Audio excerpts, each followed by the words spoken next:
శ్రీ సచిదానంద సద్గురు సాయినాథ్ మహారాజుకి జై.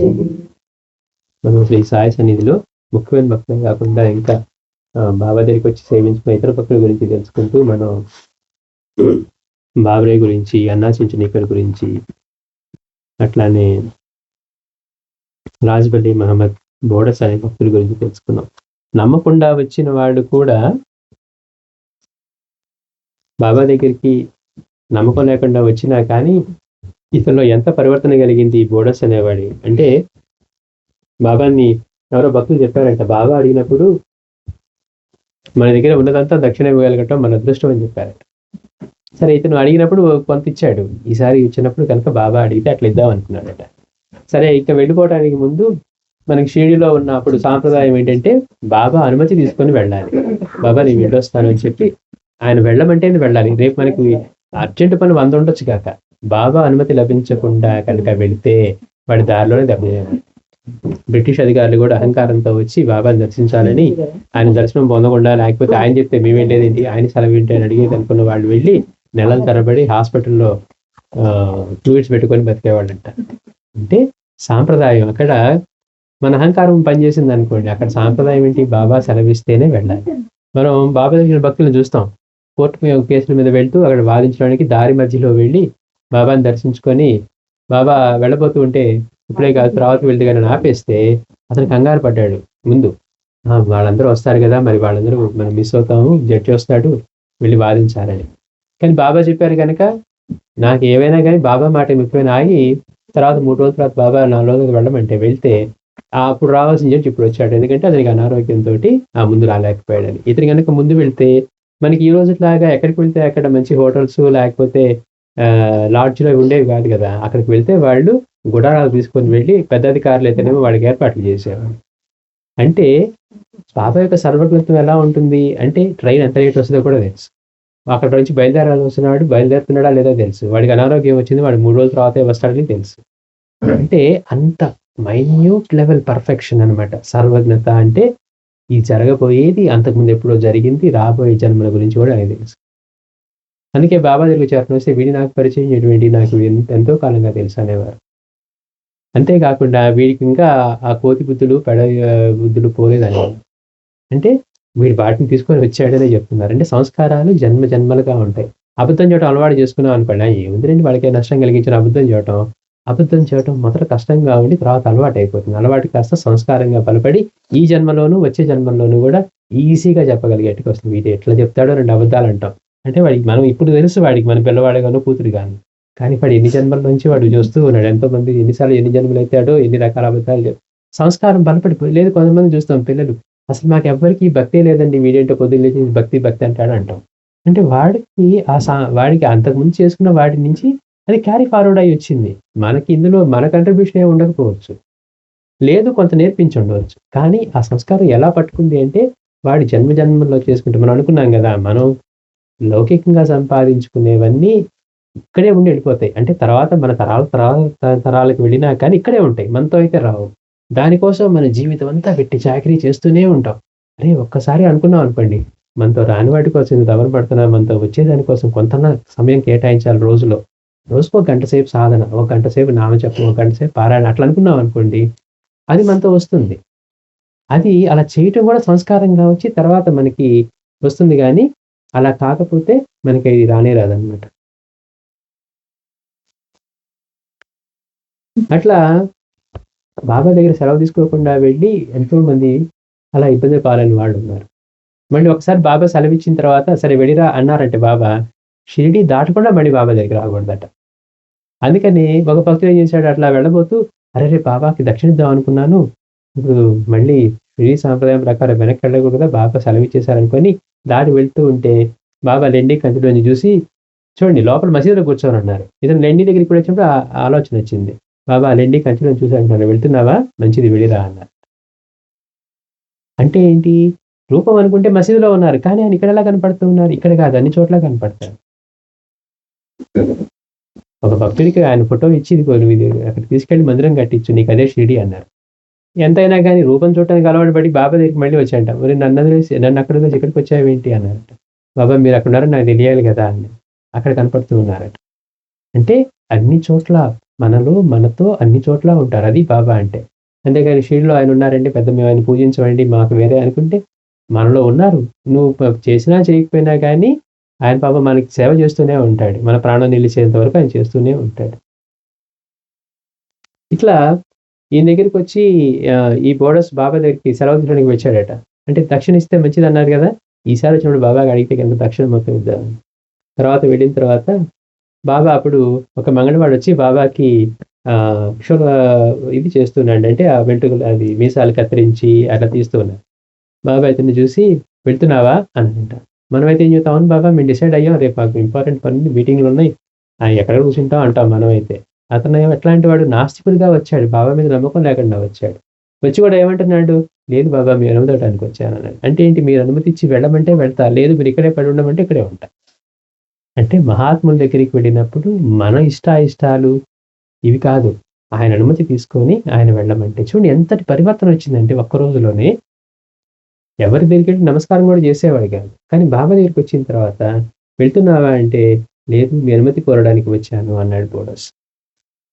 అనగానే బాబా అన్నారంట, వెంటనే అతన్ని దక్షిణ కోరారు బాబా. అతని మనసులో దక్షిణ ఇవ్వాలనుకుంటూ ఉన్నాడు కదా! ఈసారి గనుక బాబా అడిగితే తన దగ్గర ఉన్నదంతా ఇవ్వాలనుకుంటున్నాడు. ఏదో మనకు కావాల్సిన ఏంటి ప్రయాణానికి కొంత ఉంచుకొని మిగిలిందిద్దామని కూడా కాదు. ఉన్నదంతా ఇవ్వాలనుకుంటూ ఉన్నాడు. అనేసరికి అతడు సంతోషంగా తన వద్దనున్నదంతా సమర్పించాడు. బాబా అతని నుదుట ఊది పెట్టి అతని తల మీద చేయి పెట్టి బాబా అంటున్నారట, నీవు హృదయపూర్వకంగా నీ వద్దనున్నదంతా ఇచ్చావు కనుక భగవంతుడు నీకు సర్వము సమృద్ధిగా ప్రసాదిస్తాడు అంటున్నాడు. మన వాళ్ళకి ఎట్లా ఉంటుందంటే, ఇక బాబాకి ఇస్తే మనకి 10 రెట్లు ఇస్తా అన్నాడు, 10 రూపాయలు ఇస్తే 100 అవుతాయా అన్నట్టుగా ఆలోచిస్తామే కానీ సమర్పణ భావం అనేదే ఉండదు. సాయి అంటే మనం ఏం చేయలేదేమో అనుకుంటున్నాం. మనలో ప్రాణం నిలుపుతున్న ఆయనే. అది గుర్తించినా గుర్తించకపోయినా. ఇప్పుడు మనం తల్లిదండ్రులు మంచిగా చేస్తున్నారని గుర్తించారనుకోండి, బిడ్డ కూడా వాళ్ళ పట్ల రెస్పాండ్ అవుతాడు. మా అమ్మ నాన్న ఎంత కష్టపడి చేస్తున్నారు, వాడు సుఖం పొందరండి, కానీ మాకు సుఖాల కోసం అంతా చేస్తారండి. వాడు గుర్తించాడనుకోండి, వాడు ఆ ప్రేమను తిరిగి చెల్లిస్తా ఉంటాడు. చేయలేదనుకోండి, అయినా కానీ వీడు ఎన్ని చేసినా గుర్తించడండి తల్లిదండ్రులు ఎప్పుడూ మారుకోరు. చేస్తూనే ఉంటారు. వాడికి ఇంకా వాడిని సెటిల్ చేసే వరకు అని చేస్తూనే ఉంటారు. ట్రాన్సాక్షన్‌గా కాకుండా భగవంతుడికి సమర్పించాలి సమర్పణ భావంతోటి. అలా ఇవ్వగలగడం. ఇక్కడ అతను ట్రాన్సాక్షన్ లాగా కాకుండా హృదయపూర్వకంగా ఇచ్చాడు. అందుకని బాబా అంటున్నారు, నీవు హృదయపూర్వకంగా నీ వద్దనుదంత ఇచ్చావు కనుక. మామూలుగైతే మనం ప్రయాణానికి కొంచెం ఉంచుకొని దారి ఖర్చులకు ఉంచుకొని మధ్యలో టిఫిన్ చేయాలంటేనో, మనకి కాఫీ తాగాలంటే ఉండాలి కదండీ! ఒక కనీసం ఉన్న దాంట్లో కొంత ఉంచుకుంటాం. అతను అది కూడా ఆలోచించలేదట. మొత్తం ఇచ్చి బాబాకి సమర్పించి సంతోషపడ్డాడు. అమ్మ మొత్తం ఇవ్వగలిగాను. ఈసారి వచ్చినప్పుడు ఇద్దామనుకున్నాను కానీ బాబా నన్ను మళ్ళీ అడిగారు. అంటే ఇతని మనసులో వచ్చిన ఆలోచనను బట్టి. అతను బాబా అన్నారు, నీ హృదయపూర్వకంగా నీ వద్దనున్నదంతా ఇచ్చావు గనుక భగవంతుడు నీకు సర్వము సమృద్ధిగా ప్రసాదిస్తాడు అని ఆశీర్వదించాడు. సాయి దర్శించాక ఇంకే మహాత్ముని దర్శించనక్కర్లేదని బోడస్ నిశ్చయించుకున్నాడు. అంటే రాజాదిరాజుని చూసిన తర్వాత ఇక మళ్ళీ చిన్నవాళ్ళని చూడాల్సిన అవసరం ఏముంది అని. కొద్ది కాలంలోనే అతను ఎంతో సంపన్నుడయ్యాడు. బాబా చెప్పారు కదా, నీకు భగవంతుడు అన్ని సమృద్ధిగా ఇస్తాడని. అట్లాగే అతను కొద్ది కాలంలోనే ఎంతో సంపన్నుడయ్యాడు. బాలాబాబు అనే ఒక భక్తుడి గురించి, అంధేరికి చెందిన బాలాబాబు మొదట కళ్యాణ్‌లో దాసగణ్ మహారాజ్ కీర్తన వలన బాబా గురించి విన్నాడు. అంటే బాబా దగ్గరికి చాలా మంది భక్తులు తర్వాత రావడానికి కారణం ఎవరంటే దాసగణ్ కూడా. ఆయన ఏం చేసేవారు, ఈ హరికథలు బాగా చెప్పించేవారు. అన్ని చోట్లకి వెళ్ళి హరికథలు చెప్పే ముందు హరిని గురించి కథ చెప్తూ ఉన్నా ముందు గురుస్తుతిగా బాబా గురించి చెప్పి ఆ తర్వాత ఆయన హరికథలు స్టార్ట్ చేసేవాడట. అందుకని అట్లా మొదటిసారిగా బాబా గురించి విని, ఆ లీలల గురించి విని, షిరిడీలో ఎవరో మహాత్ముడు ఉన్నాడట, ఆయన దర్శించుకోవాలి, ఆ లీలలు విని అని చెప్పి ఇట్లా వెళ్ళి ఎంతో మంది దర్శనం చేసుకునేవాళ్ళు. అట్లా ఈయన చేసిన హరికథల్లో బాబా గురించి విని అట్లా దర్శించుకున్నాడు ఈయన. తర్వాత బాంద్రాకు చెందిన అమీర్ షక్కర్ కూడా బాబా గురించి ఎంతో గొప్పగా చెప్పి అతన్ని బాబా దర్శనం చేసుకోమన్నాడు. అంటే ఏంటి, అప్పుడు ఉన్నవాడు ఎలా ఉండేవాళ్ళు, అక్కడ పలానా బాబా ఉన్నారు, ఆయన దగ్గరికి వెళ్తే మీకు మంచి జరుగుతుంది, మీరు కూడా ఒకసారి ఆయన దర్శించుకోండి అంటే చాలా మంది, కొంతమందికి ఎలా ఉండేది, ఆ గొప్పవాడు ఏంటంటే కానీ ఆయన ముస్లిం అని ఉంటారండి అని కొంతమందికి ఆలోచన ఉండేది. అందుకని వీళ్ళేం చెప్పేవాళ్ళు, హృదయానికి హత్తుకునేలాగా చెప్పి మీరు వెళ్ళి దర్శనం చేసుకొని మీరే అనుభవం పొందండి, వేరే వాళ్ళ మాటలు వింటాం కాదు, మీరు వెళ్ళి అనుభవం పొందండి అని చెప్పి పంపించేవారట. అట్లా ఇతన్ని ఈ అమీర్ శక్కర్ కూడా చెప్పి బాబా గురించి గొప్పగా చెప్పి పంపించాడు. అప్పుడు అతడు శ్రీ కృష్ణ పాటిల్తో కలిసి 1908లో షిరిడి వెళ్ళాడు. అతడు తన అనుభవం ఇలా చెప్తూ ఉన్నాడు. అప్పట్లో సాటేవాడ ఒక్కటే షిరిడిలో ఉన్న వసతి గృహం. అది అలాంటి షిరిడి ఎలా ఉండేది బాబా వచ్చే సమయానికి? చిన్న మారుమూల కుగ్రామం అనమాట. బాబా అవతరించి ఆయన పాదం అక్కడ పెట్టిన తర్వాత ఇవాళ చూడండి ఎట్లా ఉంటుందో షిరిడి. పెద్ద పెద్ద హోటల్స్, అసలు ఎన్ని కట్టడాలు, ఎంతగా అది వృద్ధి చెందిందంటే మనం ఊహకూడదు. అదేంటి ఇప్పుడు షిరిడి కొత్తగా వెళ్ళడానికి ఎలా ఉంటుందంటే, ఇదేంటండి షిరిడి మనం ఇలామర్తోనో చదివితే మారుమూల కుగ్రామం, ఎప్పుడన్నా గుర్ర బండి వస్తేనో ఎదురు బండి వస్తేనో మనం చిన్నప్పుడు ఇట్లా పైనుంచి ఫ్లైట్ వెళ్తా ఉంటే సౌండ్కి చూస్తూ ఉండేవాళ్ళం. అప్పట్లో ఎప్పుడో ఒకటి వెళ్ళేది. అట్లా ఉండేదట. వారానికి ఒక్కసారి జరిగే సంత మాత్రమే పెద్ద ఉత్సవం అక్కడ. కూరగాయలు అవి అమ్ముతూ ఉంటే అది అంటే చిన్న గుడిసెలో అమ్ముతూ ఉండే. అట్లాంటి షిరిడి ఇప్పుడు ఎట్లా ఉంటుంది అంటే అసలు మనం కాలు పెడతానికి కూడా ఉండదు. అంతమంది జనంతో, అంత ఆధ్యాత్మిక కేంద్రము, అట్లాగే ఎకనామిక్గా కూడా. అప్పుడు ఏముండేదట అంటే ఒక సాటే తన కోసం కట్టుకున్న వాడా ఉండేది. ఆ సాటే వాడని విడిన వాడికి వసతి గృహం. పాత రోజులు ఎలా ఉండేవి అంటే ఎవరన్నా ఏదైనా ఊరు వెళ్తే వాళ్ళు ఉండాలంటే ఏదైనా దేవాలయంలో ఆ పంచలో విశ్రమించవచ్చా, లేకపోతే అరుగు మీద వండుకోవచ్చా, ఇట్లాంటివి చూసేవాడు. కానీ ఇక్కడ 5 స్టార్ హోటల్ ఉందా అండి, లేకపోతే ఇవి ఉన్నాయని చూసేవాళ్ళు కాదు. అప్పుడు వసతులు కూడా అలా లేవు. బాబా దగ్గరికి వచ్చేవాళ్ళు కూడా అక్కడ చావడిలోనో లేకపోతే హనుమాన్ మందిరంలోనో ఇట్లా ఉండేవారట. సరే, ఇక్కడ సాటేవాడ ఒక్కటే ఆ షిరిడిలో ఉన్న వసతి గృహం. కానీ మేము గణపతి ఆలయంలో బస చేసాం. ఆ రోజు బొంబాయి నుండి జనమెవరూ రాలేదు, కానీ ఆ గ్రామానికి చెందిన వారు, పరిసరాల వారు ఎంతో మంది వచ్చారు. అంటే ఎక్కడెక్కడి నుంచో వచ్చేవారు బాబా గురించి తెలిసి.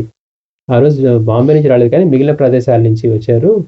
నేను మొదట అక్కలకోట వెళ్ళదలిచాను, కానీ ఆ దారిలోని షిరిడి ఉన్నదని దానిని దర్శించుకున్నాక అక్కలకోట వెళ్ళాలనుకొని వెళ్ళమని చెప్పి అమీర్ శక్కర్ చెప్పాడట. అంటే ఇతను ఎవరైతే షిరిడి చెప్పి పంపించారో, సరే ఇతనికి ఇంకా నమ్మకం కలగలేదు, మొదట అక్కలకోట వెళ్దాము అంటే బాబా ముందు అవతారం, 4వ అవతారం, దత్తాత్రేయ స్వామి యొక్క 4వ అవతారం అక్కలకోటలో అనమాట. ఆయన దర్శించాలనుకుని వెళ్తూ ఉంటే దారిలోనే నీకు షిరిడి వస్తుంది, కనుక నువ్వు షిరిడి వెళ్ళి బాబాను దర్శించుకొని అక్కడికి వెళ్ళమని చెప్పి అతను పంపించాడట.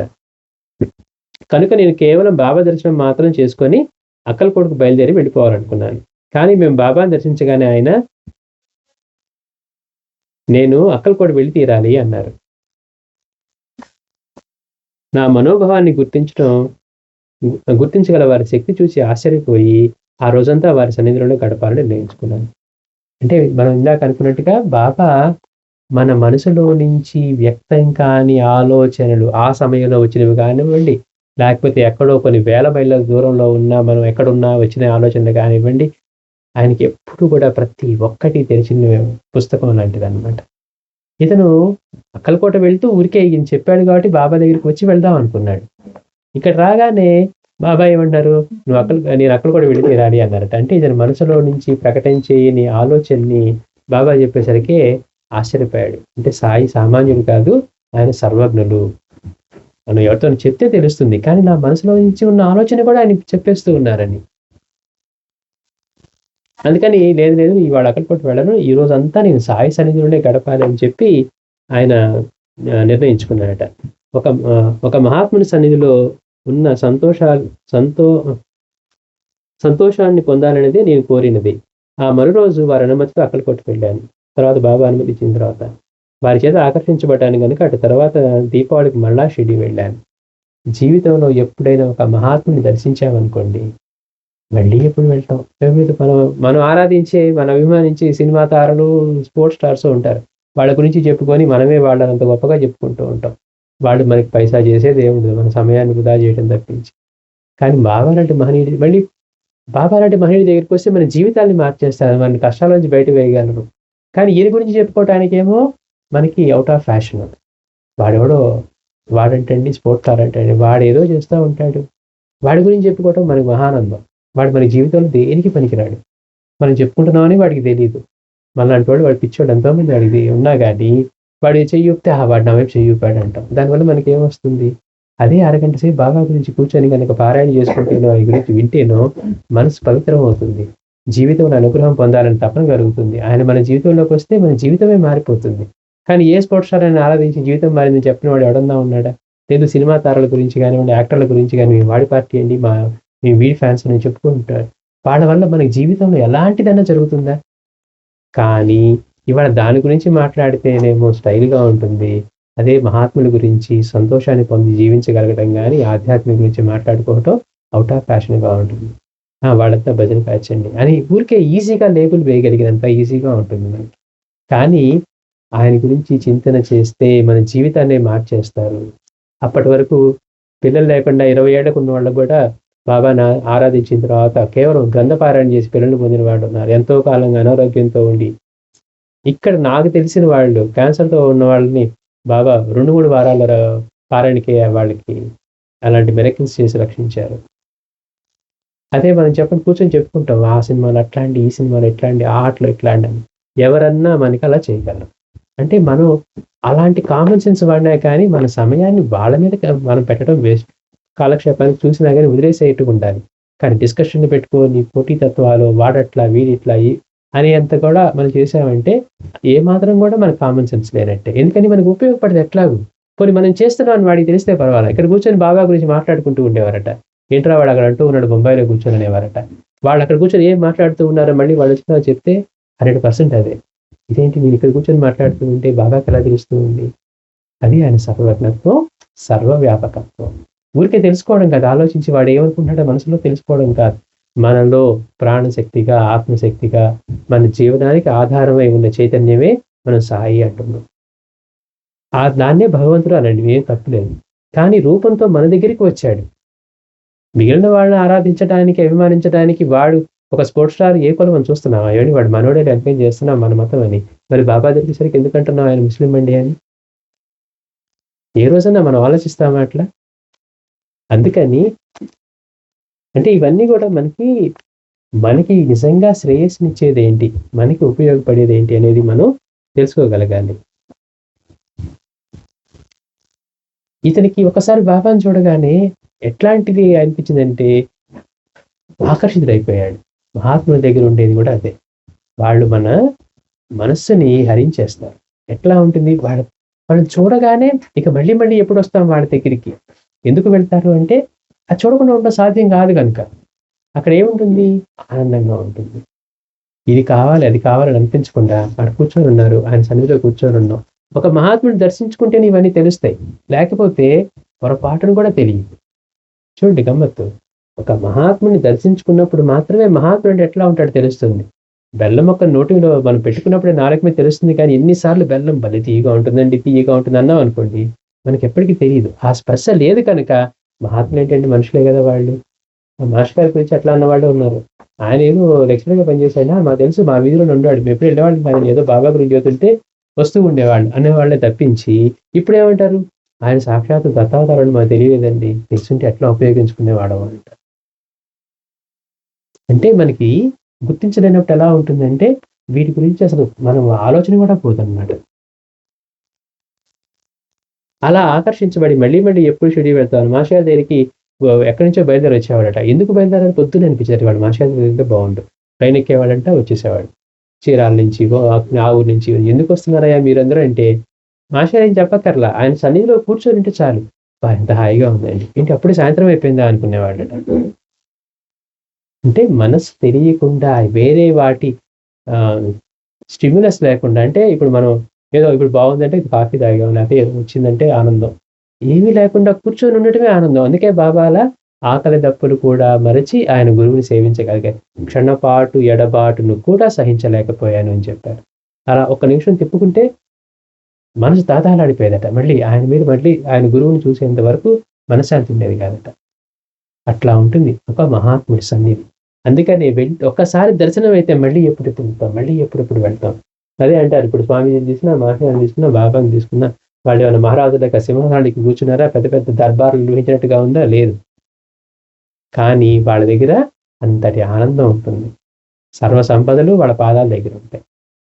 విశ్వంలో ఉన్న ప్రతి ఒక్కటి కూడా వారి ఆధీనంలో ఉంటుంది. ఎందుకని? వారి తప్పితే అన్యంగా లేదు. ఈ మొత్తానికి ఆధారమై ఉన్నవాడు వాళ్ళు. వాళ్ళ చేత ఆకర్షించబడ్డాను కనుక అటు తర్వాత మళ్ళీ దీపావళికి మళ్ళా షిరిడీ వెళ్ళాను. ఆ సమయంలో బాబా సన్నిధిలో బొంబాయి నుండి వచ్చిన జనం ఉన్నారు. నా వెంట 5-6 వచ్చారు. నాడు సాయంత్రం 8 గంటల నుండి అర్ధరాత్రి వరకు బాబాతో మసీదులో ఉన్నాక నాకు ఉపదేశం ఇచ్చి నన్ను శిష్యునిగా చేసుకోమని వారిని అడిగాను.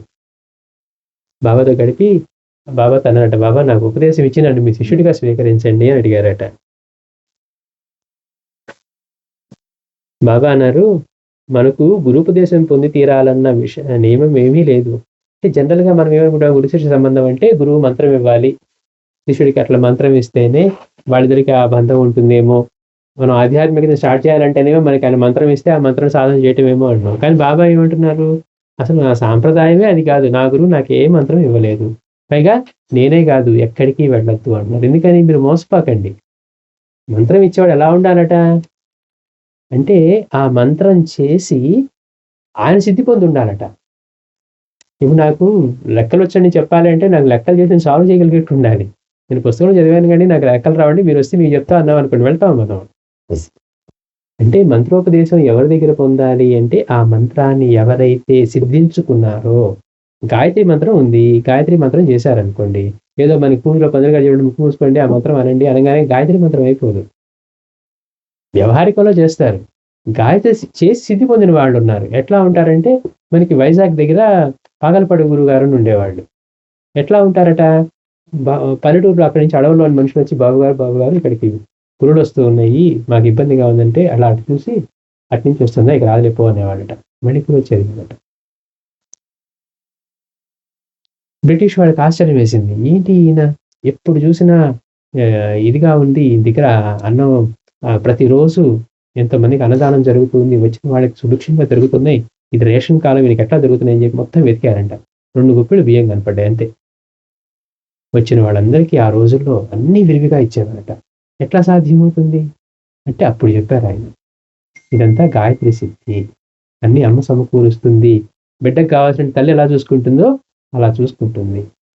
మాస్టర్ గారికి ఇచ్చిందట, ఆహా ఇంతటి సిద్ధపురుషుడు దొరికాడు, గాయత్రి సిద్ధి చేసి గాయత్రి సిద్ధి పొందిన ఆయన దొరికాడు, ఆయన దగ్గర మంత్రోపదేశం తీసుకున్నాడు. అంటే ఆయన చెప్పారు, నువ్వు వెళ్ళే మార్గం కూడా మంచి మార్గం, హాయిగా నువ్వు బాబా మార్గంలోకి రావడం అంటే ఏంటట అంటే మంచి టూరిస్ట్ బస్సులో కూర్చున్న, అప్పటి భాష కాబట్టి టూరిస్ట్ బస్సులో కూర్చొని హాయిగా మనం ప్రయాణం చేయటం, మనమే ట్రై చేయాలి, మనం రాత్రి మేలుకోవాలనేది కూడా లేదు, కూర్చుంటే ఆయన తీసుకువెళ్తాడు. అంటే ఎందుకు ఈ మాట చెప్తున్నా అంటే, మంత్రం తీసుకోవాలి అంటే ఆయన ఎవరో చారం చేస్తాడంటే నాకు మంత్రం ఇచ్చాడు, ఆయనకి సిద్ధించిందా అని అడిగాం అనుకోండి, తెలియదండి. గాయత్రి మంత్రం సిద్ధించిన వాళ్ళు ఎలా ఉంటారు, విశ్వం అంతా ఒకే చైతన్యం ఉంది అని అనుభవంలో ఉండి ఉంటారు. ఎట్లయితే ఈయనకి ఇంట్లో చూస్తే లోపల ఏం బట్టలు ఉండేవి కదట, ప్రతి 2-3 గంటలకి బట్టలు నలగకుండా ఐరన్ చేసి ఉండేయట. ఇలా లోపలికి వెళ్ళి ఇలా బయటకు వచ్చేవారట, మళ్ళీ బట్టలు చక్కగా ఐరన్ చేసి అట్లా ఉండేవట. ఎప్పుడు చూసినా తలతలలాడితే బట్టలలాగా ఉండేయట.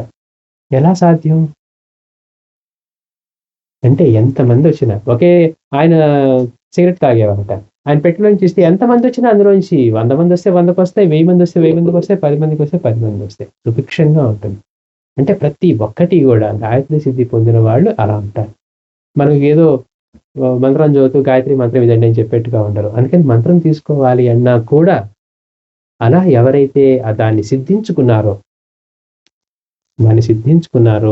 అనుభవంలో ఉందో వాళ్ళు ఇవ్వాలి. అందుకని బాబాయ్ ఉన్నారు, ఎవరి దగ్గరికి పోవద్దంటే కారణం ఇలాంటి కలికాలంలో అలా ఇవ్వగలిగిన వాళ్ళు, అలా సిద్ధించుకున్న వాళ్ళు అరుదు. దానికంటే చక్కగా మీరు గురువుని స్మరణ చేస్తూ మనసు నింపుకోండి, మోసపోయే పని ఉండదు, ఏ పని ఉండదు, హాయిగా ఇంట్లో కూర్చొని కొద్ది కాలాన్ని దానికి కేటాయించుకోవటం. నేను బాబాని అడిగానంటే అర్ధరాత్రి వరకు బాబాతో ఉండి, బాబా నాకు ఏదైనా మంత్రోపదేశం చేసి నన్ను శిష్యుడిగా స్వీకరించండి అంటే బాబా అంటున్నారట, మనకి గురూపదేశం పొంది తీరాలన్న నియమం ఏమీ లేదు, అంతా మనలోనే ఉన్నది.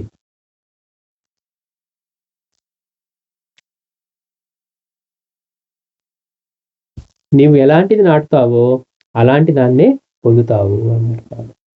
నువ్వు ఎట్లాంటిది నాటుతావో అలాంటి దాన్నే పొందుతావు. నువ్వు ఏమిస్తావో అదే నీకు లభిస్తుంది, అంతా నీలోనే ఉన్నది.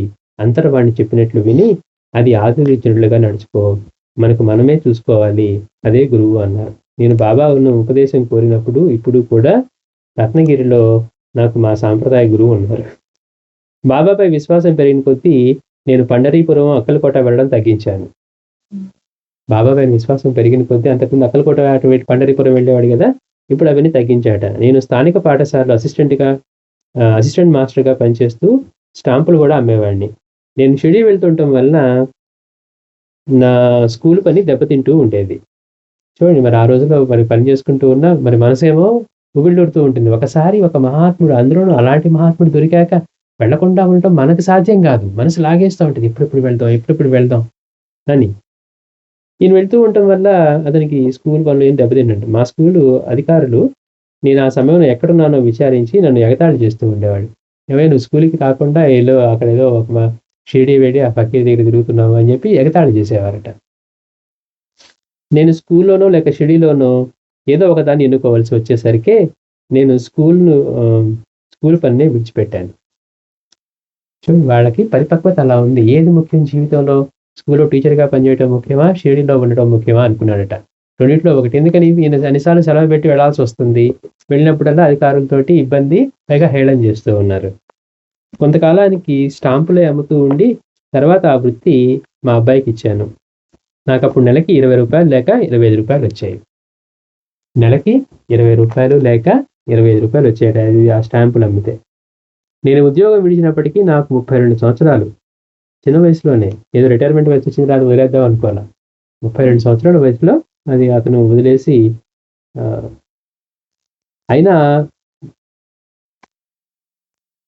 విశ్వాసం వహించి ప్రతి శ్రీరామనవమికి షిరిడి వెళ్తూ ఉన్నాను. తర్వాత ఒకప్పుడు మా పొరుగురులో భయంకరమైన దోపిడీ జరిగింది. దొంగల చేతిలో తీవ్రంగా గాయపడిన ఆ ఇంటి వారిని ఆసుపత్రిలో చూశాను కూడా. మా కుటుంబాన్ని అట్టి ఆపద నుండి రక్షించమని బాబాని ప్రార్థించాను. నాటి రాత్రి బాబా నా కల్లో కనపడి తాము 10 మంది పఠాలను తీసుకుని వచ్చానని, నేను భయపడనవసరం లేదని చెప్పాను. నేను ఇది అంటుంది అంటే ఏమంటే మేము రోజు నుంచి పూజలు చేస్తూ ఉన్నామండి, కనపడమనండి, ఎవరినన్నా కనపడ్డామని చెప్పమనండి, చెప్పమనండి.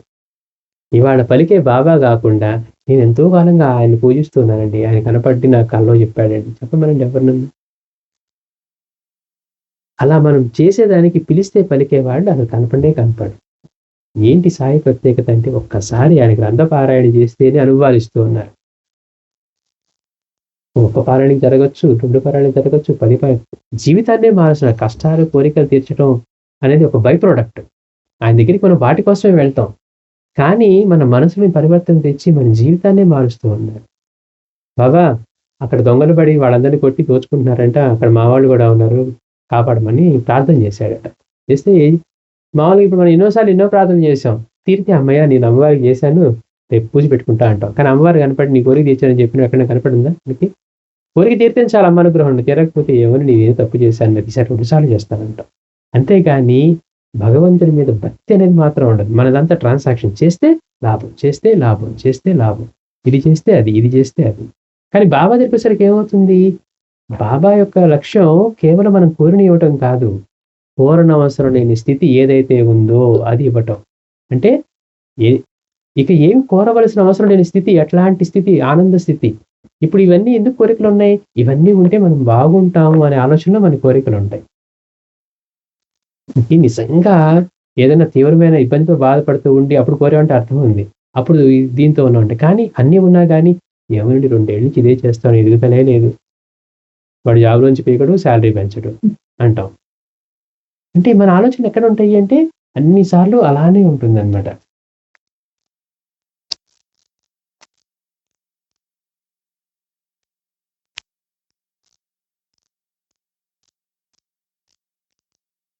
అయితే బాబా స్వప్నంలో కనపడి బాబా అన్నారట, బాబా నా కుటుంబాన్ని కాపాడమని ప్రార్థిస్తే ఆ నాటి రాత్రి బాబా నా కల్లో కనపడి తాము 10 మంది పఠాలను తీసుకొని వచ్చామని, నేను భయపడవలసిన అవసరం లేదని చెప్పారు. అదే సమయంలో కొందరు చాకలి వాళ్ళు తాము మామూలుగా గుడ్డలు ఉతుక్కునే చోటుకు తమను ఆ రైల్వే శాఖాధికారులు రానివ్వలేదని చెప్పి మా స్థలంలో గుడిసెలు వేసుకోలేమని కోరారు. నేను వెంటనే ఒప్పుకున్నాను. నాకు నెలకి 200 రూపాయలు అద్దె లభించడమే కాక వారికి తోడు కూడా లభించింది. బాబా అన్నారు కదా నేను 10 మందికి తీసుకుని వచ్చానని. వీళ్ళ స్థలంలో ఆ చాకలి వాళ్ళు ఇక్కడ వాళ్ళు ఆ పాకలు వేసుకొని అక్కడ అద్దె కడుతూ ఉన్నారట. దానివల్ల ఏమైంది, ఇతనికి 200 రూపాయలు సమకూరుతూనే నెలకి, పైగా వాళ్ళకి ఇంట్లో వాళ్ళకి తోడు లభించింది. అప్పుడున్న మా బావిలో నీరు వాళ్లకు చాలకపోయేసరికి బాబాతో సంప్రదించి కొత్త బావి త్రవ్వించాను. అందులో నీళ్లు పుష్కలంగా పడ్డాయి. తర్వాత స్వయంగా నేను షిరిడి వెళ్ళి బాబా అనుమతి పొంది ఇల్లు కట్టనారంభించాను. అప్పుడు నా వద్ద 5 గదులు కట్టడానికి మాత్రమే డబ్బు ఉన్నది. కానీ బాబా ఏం చేశారట, నేల మీద 25 గీతలు తీసి గదికి ₹1 చొప్పున 25 రూపాయలు ఇవ్వు అన్నాడు. అతను చిన్న ఇల్లు కట్టడానికి అతని దగ్గర సామర్థ్యం ఉంది, అప్పుడు ధనం అంతే ఉంది. బాబా అనుమతి తీసుకొని ఇల్లు కట్టాలని బాబా అనుమతి కొడితే బాబా నేల మీద 25 గీతలు గీశారట. గీసి గదికి ₹1 చొప్పున 25 రూపాయలు దక్షిణ పన్నారట. అట్లానే నేను పని ప్రారంభించాక క్రమంగా 1920 నాటికి అది 25 గదులు కట్టుకోగలిగాను అంటున్నాను. శ్రీ సచ్చిదానంద సద్గురు సాయినాథ్ మహారాజ్ కి జై.